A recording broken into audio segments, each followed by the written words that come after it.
سے پہلی آیت جس کو میں نے اس اپنی عبادت کا عنوان قرار دیا، اور ظاہر ہے یہ ایسی آیت ہے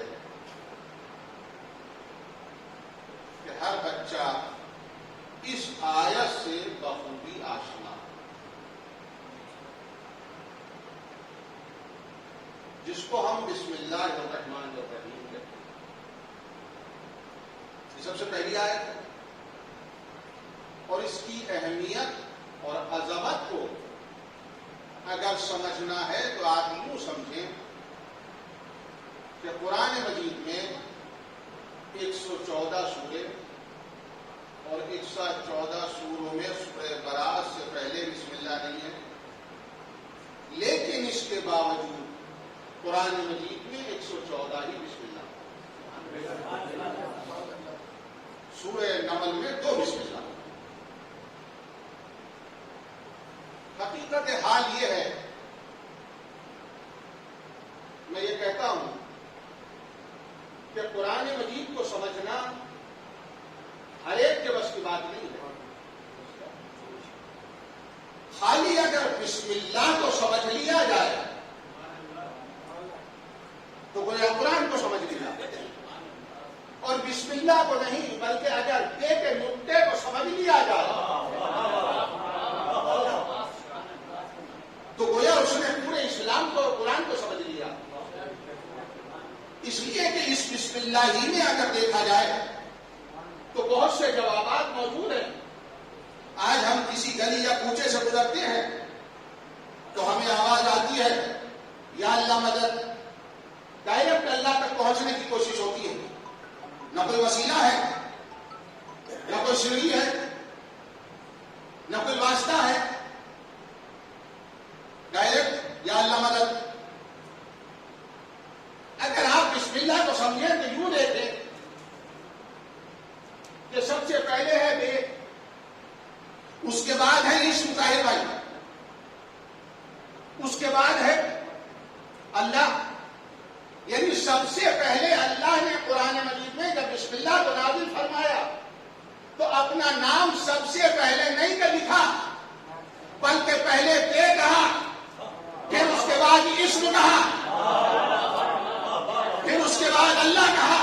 معلوم یہ ہوا کہ اگر اللہ تک پہنچنا ہے تو پہلے بے کہنا ہوگا، پھر اسم کہنا ہوگا، پھر اللہ تک پہنچ سکتے ہو۔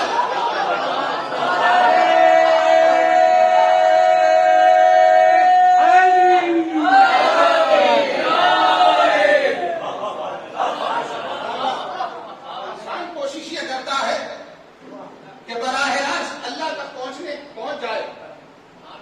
جہاں کوئی بات ہوئی یا اللہ مدد، یا اللہ مدد، یہاں فقط لفظ اللہ ہے ابھی، اور سب سے پہلے بے کا استعمال، اس کے بعد پھر اسم کا استعمال، اس کے بعد اللہ کا استعمال۔ تو اگر اس کو ہم گرامر میں جائیں تو ہم دیکھیں گے کہ بے کیا ہے۔ سب سے پہلے بے کا استعمال ہے۔ اگر ترجمہ ہم کریں بسم اللہ کا تو عام طور پہ ترجمہ یہ کر دیا جاتا ہے کہ شروع کرتا ہوں اللہ کے نام سے جو رحمان بھی ہے رحیم بھی ہے۔ تو معلوم یہ کرنا چاہتا ہوں کیا اس بسم اللہ میں شروع کرنے کا ترجمہ کہے سے کر دیا؟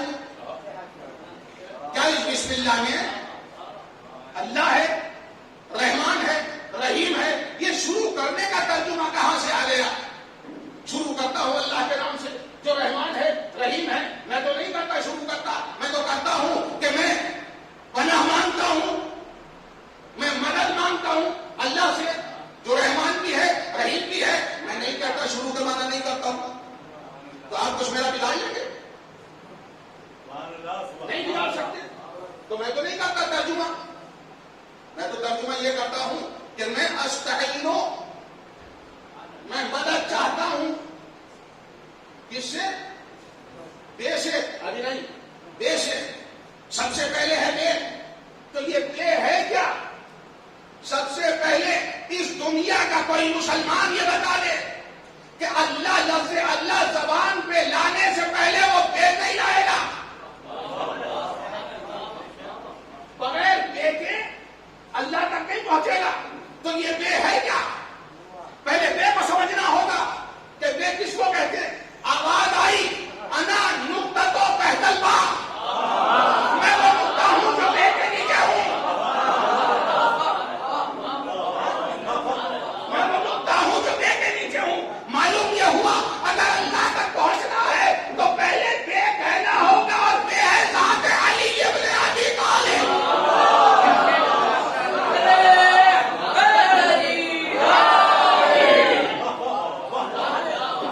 کہیے پہلے بے کہیے. اور اگر آپ نہیں کہنا چاہتے ہیں چونکہ تفسیر رکھی ہے، علامہ جعفر اللہ محشری کی تفسیر بھی رکھی ہے ہمارے یہاں، سب موجود ہے. تو بسم اللہ کیوں آیت کی نماز سے؟ فقط اسی وجہ سے تو دلیل دی جاتی ہے کہ بسم اللہ نماز سے یوں آیت کی کہ چونکہ علی میں اور حاکم شام میں 36 کا آنکڑا ہے، تو بے ہے ذات علی. اب اسم کیا ہے؟ اسم کیا ہے؟ آپ کا اسم مبارک، آپ کا اسم مبارک. اسم کہتے ہیں اس چیز کو جو انسان کی معرفت کا ذریعہ بنتا ہے، وہ کہلاتا ہے اسم، جو ذریعہ بنتا ہے معرفت کا. اگر ہم کوئی کہے کہ بھائی اس کس نے پڑھی تھی، کب وہ تھے مولانا، کون سے تھے، کب وہی، نام جب تک نہیں بتاؤ گے تو کیسے بتا. معلوم یہ ہوا کہ اسم ذریعہ معرفت ہوتا ہے، معرفت کا ذریعہ ہوتا ہے. تو بے ہے ذات علی ابن ابی طالب. اب اسم کیا ہے؟ آواز آئی میں چھپا ہوا خزانہ تھا، میں نے کہا کہ میں پہچانا جاؤں.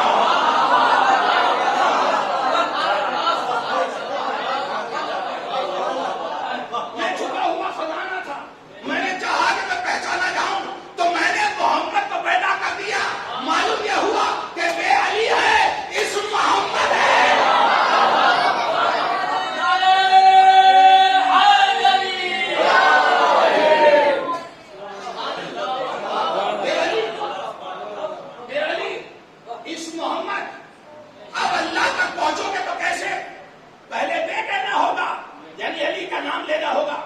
اس کے بعد محمد کا نام لینا ہوگا، اس کے بعد اللہ تک پہنچو. اب جب اللہ تک پہنچ جاؤ گے تو اس کے بعد قرآن سمجھ میں آئے گا، اس کے بعد اسلام سمجھ میں آئے گا، اس کے بعد دین سمجھ میں آئے گا. لہٰذا اسی لیے تو کہا کرتا ہوں اگر کلمہ پڑھنا ہے تو کلمہ پورا یوں نہیں ہوتا. کلمہ سب سے پہلے علی ہے، پھر اسم ہے، پھر اللہ ہے. یعنی کلمہ اگر پڑھنا ہے تو علی ولی اللہ محمد رسول اللہ لا الہ الا اللہ.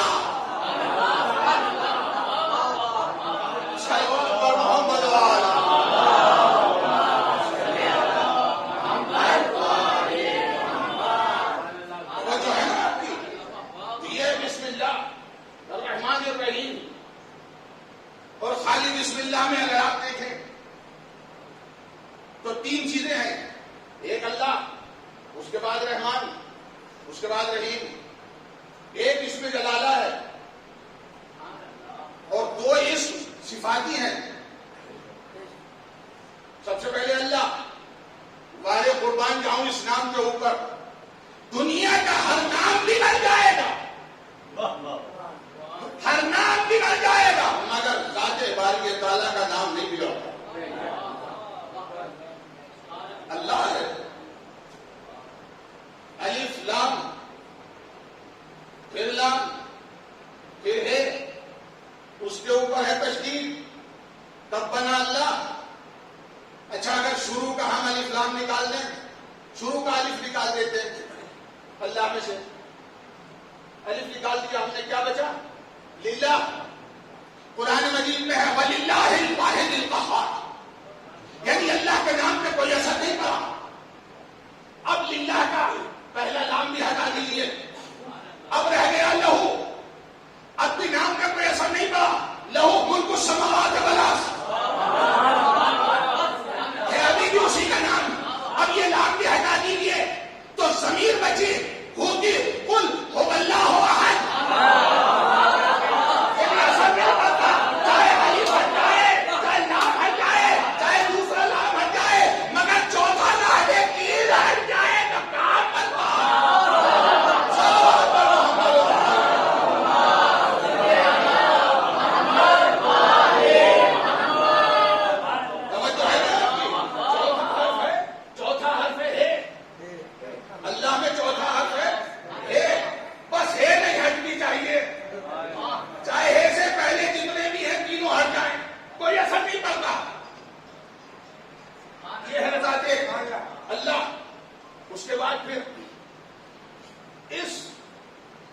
میں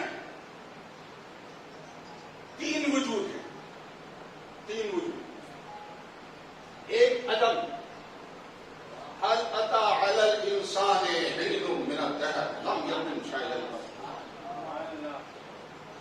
ایک وقت انسان بھی ایسا بھی تھا جو انسان قابل ذکر نہ تھا، عدم میں تھا، وہ جانتا بھی نہیں تھا کہ انسان کوئی چیز ہے. تو ایک عدم، ایک دنیا، ایک زندگی آخرت کی. تین زندگیاں ہیں، یا آدم کی، یا دنیا کی، یا آخرت کی. چوتھی کوئی زندگی اگر ہو تو مجھے بتائیے. اب یہ تینوں زندگیاں آگے کیسے بڑھیں؟ سب سے پہلے آدم سے باہر لانا ہے. تو یہ لانے کا کام کون کرے؟ جو آدم سے جامع وجود پہنا ہے، یہ کون کرے؟ تو یہ کام ہے اللہ کا. وہ آدم سے وجود میں لاتا ہے، اسی لیے بسم اللہ میں سب سے پہلے اللہ کا آ گیا، تاکہ آدم سے وجود میں لانے والا ہے اللہ. اس کے بعد ہے دوسرا یہ دنیا. اب اس دنیا میں رحمان، یہ بڑی کٹھن منزل ہے. رحمان نام بھلے سے رکھ لیتے لوگ، عبد الرحمان ٹھیک ہے. ایک علی گڑھ میں تھے معبود صاحب، تو مجلس پڑھ رہا تھا، میں نے وہاں پہ بیٹھ کر جگہ میں نے دیکھیے ایک معبود اوپر کا ہے اور ایک معبود یہ ہے علی گڑھ میں. رحمان، اب یہ رحمان ہے کیا چیز؟ رحمان کے جو معنی ہے رحم کرنے والے، مگر کون سا رحم کرنے والا؟ وہ رحم کرنے والا جو اپنے اور پرائے کو نہ دیکھے.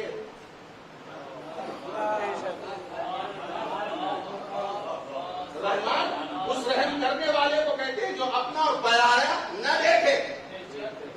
یہاں تو چھوٹی سی مجلس ہوتی ہے، اس میں تبرک کوئی دیکھتے. یہ کون ہے؟ یہ بیٹا ہے تو 2 دے دو. یہ کون ہے کہ یہ مامو جان ہے، جنہیں 3 دے دو.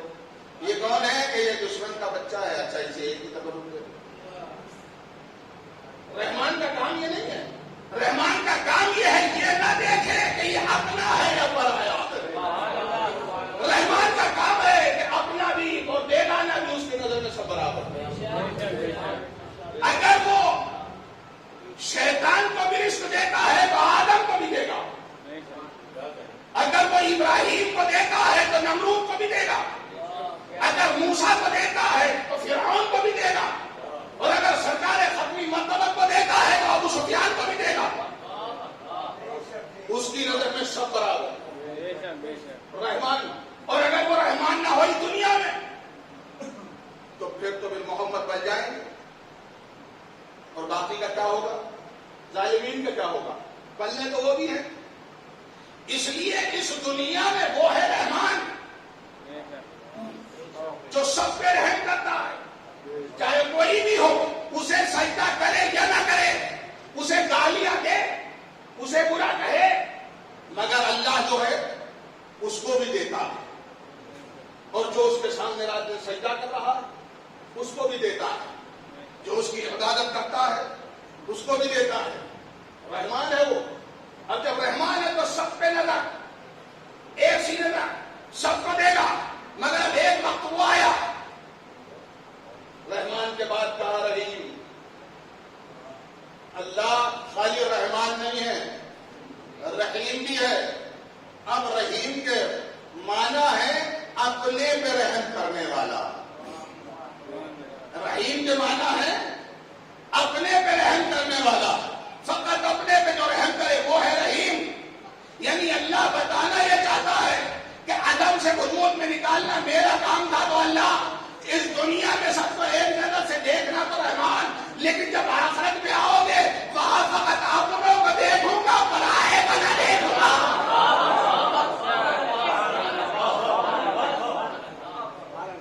یہ 3 زندگی ہے، عدم، دنیا اور ایک آخرت. یہ 3 زندگیاں.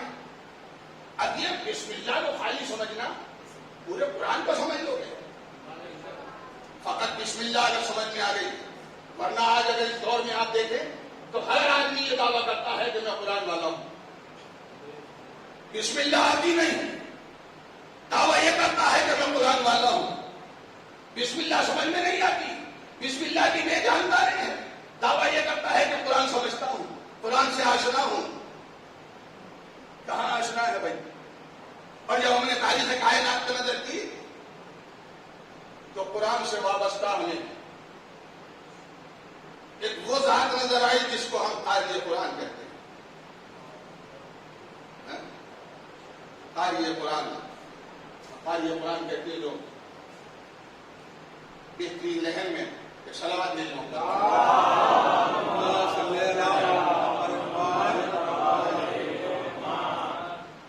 جو بہترین لہن میں قرآن مجید پڑھتے. اب اتفاق ایسا ہوا کہ ایک صاحب بہترین قرات کرتے تھے, بہترین پڑھتے تھے, بہترین کانوں کو اچھی لگتی تھی ان کی قرات. اب 2 سال پہلے 4 سال پہلے جب وہ یہاں آئے مدرسہ عالیہ جعفریہ میں تو ان سے ہم نے قرات سنی. کیا کہہ رہے ہیں, بڑی اچھی قرات, مزہ آ گیا سن کے. اور وہ 4 سال کے بعد پھر آئے, میں نے کہا میرا قرات سنا دیجیے, وہ بڑی اچھی قرات. کیا کہنے پاپا. تو دوسرے جو ان کے ساتھ آئے تھے کہنے لگے نہیں آپ کہاں, اب ان کے پاس ان کے بس کی بات نہیں ہے یہ قرات کرتے. کیوں؟ کہیں کی زبان کٹ گئی. وہ کیسے کٹ گئی؟ تو بیمار ہو گئے تھے اور وہ ڈاکٹروں نے کہا اگر ان کو بچانا ہے تو ان کی زبان کاٹنی ہوگی. چنانچہ ان کی زبان کاٹ دی گئی. تو اب یہ قرات نہیں کر پائیں گے. معلوم یہ ہوا کہ اگر زبان کٹ جائے تو منصب قرات اللہ چھین لیتا ہے, پھر وہ قاری نہیں رہتا, چھین گیا. اب ایک وہ ہوتا ہے جس کو ہم حافظ قرآن کہتے ہیں. سورہ آل عمران, ارے کیا کہنا ہے سورہ آل عمران, لیجیے ابھی سناتا ہوں 2.5 منٹ. تو سورہ آل عمران انہوں نے اتنی تیز پڑھی کہ پورا امام باڑہ گونج رہا تھا. بیت الصلاۃ کہیے صاحب سورہ آل عمران بڑی اچھی پڑھی. 2-4 سال کے بعد پھر آگے. اب ان سے ہم نے کہا میاں سورہ انا اعطینہ سنا دیجیے. تو ایک صاحب کہنے لگے اب کہاں گیا, اب نہیں سنا پائیں گے. کیوں؟ کہنے لگے وہ ایسا ہوا تھا ان کے چوٹ لگ گئی تھی دماغ میں, ان کی کمی آ گئی ہے, اب یہ بھول گئے ہیں سب چیزیں. گویا دوسرے لفظوں میں یہ کہا جائے کہ انہیں شے ہونے لگا ہے, یا اور اگر اس سے زیادہ بڑے لفظ ہو تو یہ دیوانے ہو گئے ہیں. اب یہ نہیں سنا سکتے ہیں. اچھا معلوم یہ ہوا ہے اگر زبان کٹ جائے تو منصب قرات چھینا, اگر دماغ خراب ہو جائے تو منصب حفظ چھینا. مگر بارے تیرا کمال وارث قرآن وہ ہوتا ہے کہ اگر گردن بھی کٹ جائے موقع کے بعد لے جائے تو فائل میں تلاوت کر کے بتا دے گا کہ میں حافظ قرآن کا وارث قرآن ہوں.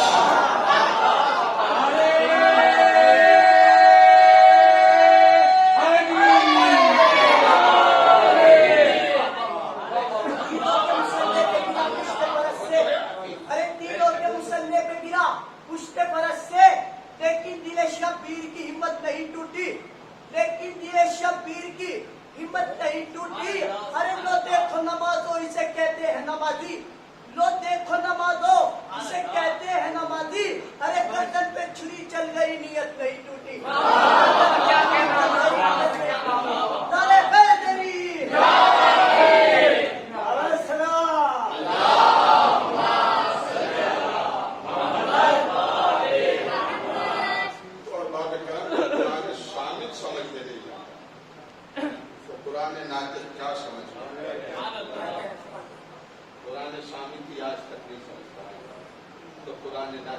سمجھنے کی وجہ ہے جس سے یہ کہا گیا کہ ہماری برابر. اگر قرآن ناطق کو سمجھ لیا ہوتا تو اپنے برابر نہ بتاتے. یہ اس بات کی دلیل ہے کہ سمجھے کہ نہ قرآن ناطق کو سمجھا اور نہ قرآن سامع کو سمجھا. اور اگر قرآن ناطق کو سمجھنے والے ہوتے تو کوفے کا کیا یہ واقعہ نہیں ہے کہ سورہ کہف کی تلاوت کی موقع دے سکتا. رسول کا نواسا حسین